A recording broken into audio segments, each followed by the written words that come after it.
This is the Vauxhall Corsa, and you see a lot of them with this badge on, and that's because, well, it's a very easy car to learn in. It's an all-round good egg. It looks smart, especially in this green paint, plus it's cheap. The 3-door starts at just over £10,000. Now, if you click up there to go to carwow.co.uk, you can compare deals from top dealers and buy at a price you're confident in. And on average, people save £3,600 on a new car at Carwow.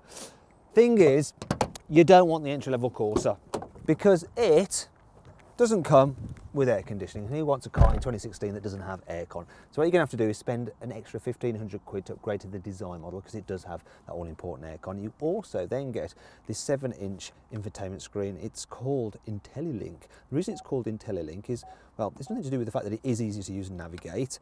It's because it comes as standard with Android Auto and Apple CarPlay. So you just plug your phone in and then it's going to mirror my phone on there. So I'm now, instead of running Vauxhall's infotainment system, I'm using Android, which is actually better.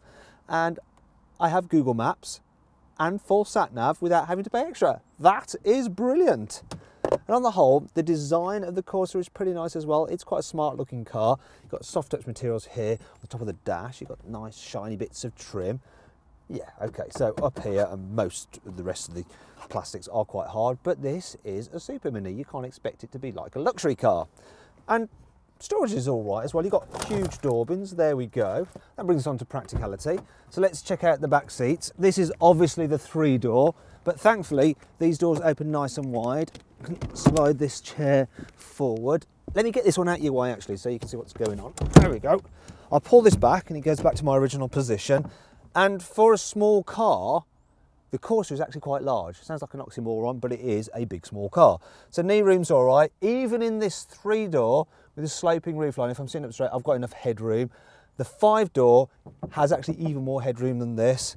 One problem I do have is that the runners for the front seat do eat into your foot space, so your feet are quite close together. There's a hump in the floor as well, so if you did want to carry 3, it's a bit, well, it's not the most comfortable here in the back with 3, but then, you know, these cars are really meant for carrying 3 people in the back. Let's move on to the boot. So the Corsa's boot is kind of average for this class. So it's all right. It's not the biggest, not the smallest. You can fit enough stuff in it if you need to. One feature I do like is if you just come and have a look at this, the ridges here mean that you can fit a false floor. You do have to pay extra for it, but it's well worth it because it adds to the practicality. It means there's very little load lip then to lift stuff over, and it also means that when you fold down the rear seats, you get a pretty flat low bay. And you probably noticed, look at that. That is one thing that's not so good about this car. It's the fact that most models have a single bench for the back seat rather than split folding. Still, if you click it there, you can watch our detailed practicality video, see how much stuff you can fit in the Corsa's boot, see what it's like with 3 people in the back, and how easy it is to install a child seat. Now then, it's time to hit the road to see what the Vauxhall Corsa is like to drive. So this little Vauxhall Corsa is actually quite a decent car to drive. It goes around corners pretty well. Look, you can fling it about and it grips. It doesn't roll too much at all. I wouldn't say that it was fun in the same way that a Ford Fiesta is, and part of the reason for that is that the steering just feels a little bit disconnected. But, you know, like I say, it handles decent enough and it's still nice and comfortable. And then when you're cruising at speed, it's not too noisy either. I think Vauxhall have done a pretty good job with this car. Then there's the visibility, which on the whole is very good when you're looking forward, but there is quite a blind spot created by this fat A-pillar there. They've tried to get around it by fitting this little window, but it doesn't help much, and you do find that you're kind of constantly looking around it at junctions. But then I suppose if you're a learner driver, it really does accentuate the fact that you're doing your mirror, signal and manoeuvre and looking about, of course, properly, so that could help you with your test. And in fact, you can see for yourself by clicking up there to join me for a 360-degree passenger ride video. You get the Corsa with a wide choice of engines, but really there is just one worth going for, and it's the one in this car. It's the 1-litre 3-cylinder turbo petrol engine, and it's an absolute gem. Now when you put your foot down, it revs really smoothly, unlike many other 3-cylinder turbo petrols, which can sound like they're blowing their exhaust. Also, it's fairly nippy. It's got 115 horsepower, so it's good for 0 to 60 in around 10 seconds. Yeah, Vauxhall says it should be able to do around 58 miles per gallon. So what am I doing? Let's just check the trick computer. So press the button. Oh, okay. So this particular trim level of car doesn't come with average miles per gallon. You have to pay extra if you want that. What kind of car doesn't have average fuel economy as standard? That's rubbish. On the whole, the Vauxhall Corsa is a pretty decent car, but there are some annoying things about it. Here's 5. These metal tethering points are so stiff that you risk breaking a nail. Actually, Runner, can you move that for me? Come on, get out of it. Don't overplay your part.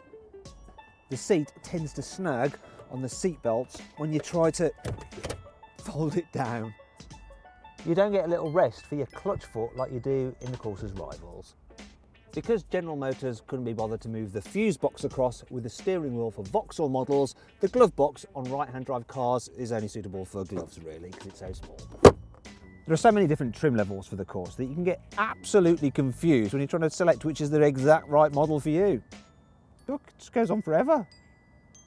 Thankfully, the Corsa has plenty of good features which help make up for all this. Here's 5. There's a special city mode for the steering which makes it nice and light for easy pain-free manoeuvres. The Corsa has some big car features. All models get a heated windscreen and you can upgrade it if you want with a heated steering wheel. There's plenty of useful cubby spaces for rear passengers. You can adjust the back seats to err on the side of boot space or on the side of comfort. You can get the Corsa with Vauxhall's excellent OnStar service, which includes internet connectivity, a concierge service, and the ability to lock the car using your mobile phone.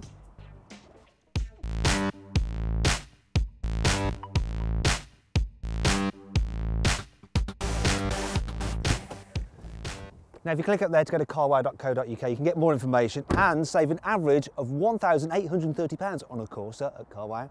So, what's my verdict on this car? Should you avoid it? Should you consider it? Should you shortlist it? Or should you just go right ahead and buy it? Well, I reckon you should shortlist it. The Corsa is a good, all-round, great value, small car. Thanks for watching. If you enjoyed this video, please like it, share it and subscribe to our channel. And click over there to watch our 360-degree passenger ride, in-depth practicality and infotainment video reviews. Now, did you spot the Easter egg in this video? It was the Peter Griffin badge over the Griffin badge for Vauxhall. Get it? Yeah.